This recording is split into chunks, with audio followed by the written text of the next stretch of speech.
श्री असाउद्दीन ओवैसी जी।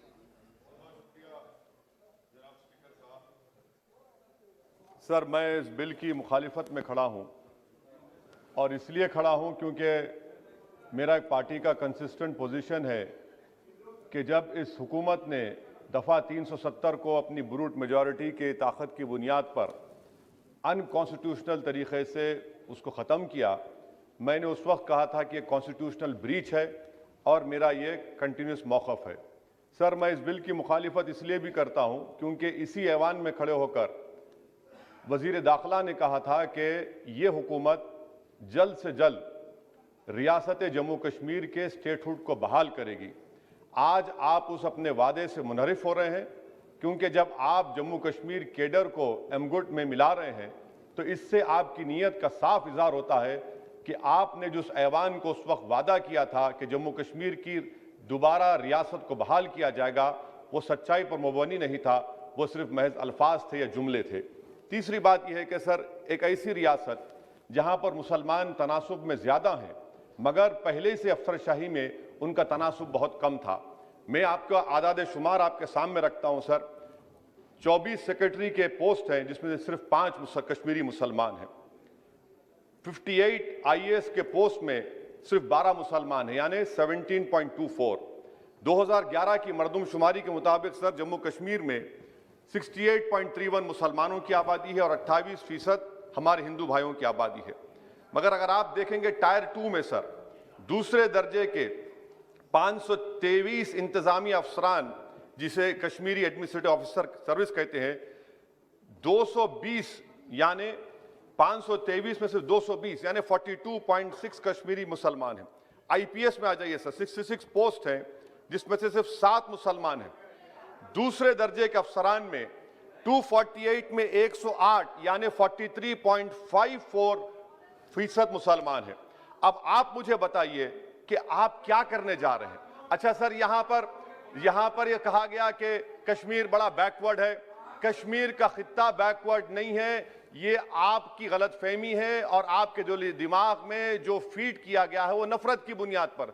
सच्चाई यह है कि इस खित्ते में गुर्बत की सतह से नीचे का तनासुब 10.31 है और पूरे भारत में 21.92 है।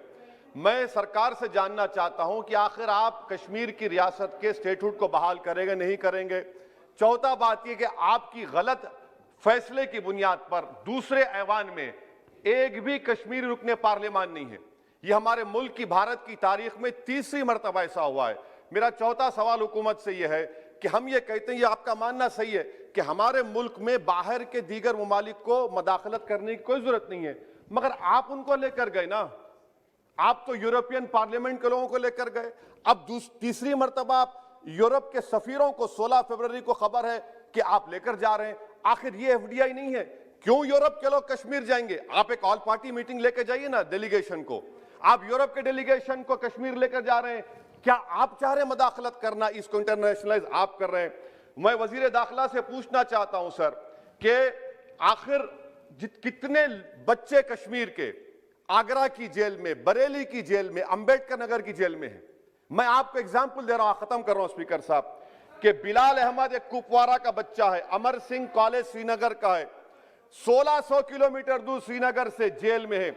उसके वालिद ने 25,000 रुपये की अपनी गाय को बेचकर गया, हाईकोर्ट में गया, हाईकोर्ट ने फैसला दिया कि उस बच्चे को श्रीनगर ट्रांसफर करो, एग्जाम लिखाओ, आप उसको नहीं मानते।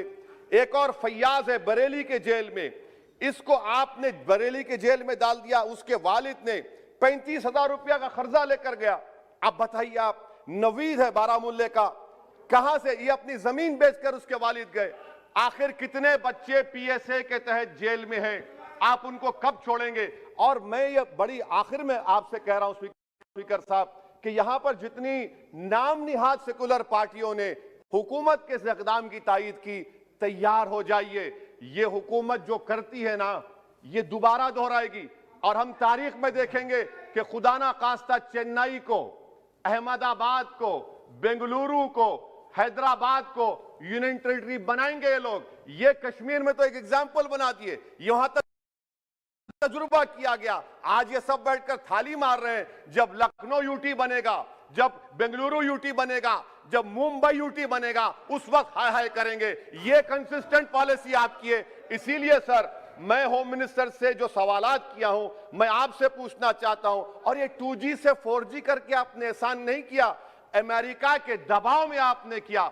ब्रैड शर्मन से भारत के सफीर ने मिला, अमेरिका ने स्टेटमेंट दिया और आपने 2 दिन में 4G को बहाल कर दिया। आप इस मसले को इंटरनेशनलाइज कर रहे हैं, ये गलत है और इससे कश्मीरी अवाम का डिसएम्पावरमेंट होगा, एलिनेशन बढ़ेगा। शुक्रिया सर।